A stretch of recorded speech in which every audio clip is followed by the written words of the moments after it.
Il 2026 della Polisportiva Gioiosa si apre con il botto. I biancogranata tornano al successo superando il Palazzolo al termine di una gara intensa, combattuta e decisa solo negli istanti finali. 3 punti pesantissimi che mancavano dal 29 novembre, conquistati con cuore, carattere e tanta determinazione. Contro un avversario ostico e ben organizzato, la squadra tirrenica non ha mai smesso di crederci, restando in partita fino all'ultimo secondo. Parte forte il Gioiosa davanti al proprio pubblico. Dopo pochi minuti Neto, direttamente da calcio d'angolo, costringe Dieye a un intervento prodigioso. I padroni di casa spingono, Pino spreca da posizione favorevole il perfetto assist di De Gaetano, che poco dopo va vicino al gol con un destro che termina di poco a lato. Il Palazzolo però non resta a guardare, risponde colpo su colpo. Bennis, servito in aria da Novello, salta Paterniti e calcia sfiorando il palo. Poi è Tabacco da fuori aria a chiamare Paterniti a un grande intervento. Il portiere di casa si supera anche sul corner successivo, neutralizzando il colpo di testa ravvicinato di Bennis.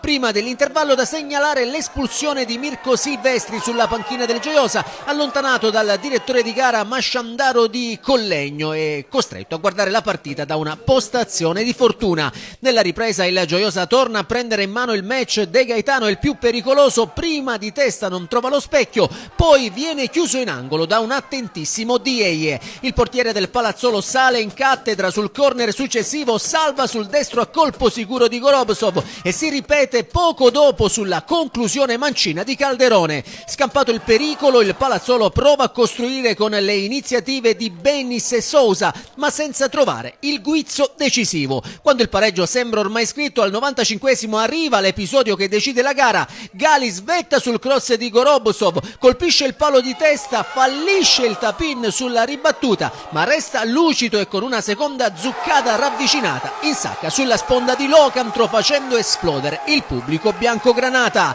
Per Gali si tratta della prima rete in maglia gioiosa. Nel finale non mancano le scintille per un presunto fallo di reazione su un calciatore del Gioiosa, ma il risultato non cambia. Finisce 1-0, il Gioiosa conquista 3 punti pesantissimi, sale a quota 23 e all'8° posto in classifica. Il Palazzolo resta fermo a 9, penultimo, appena davanti alla Leonfortese.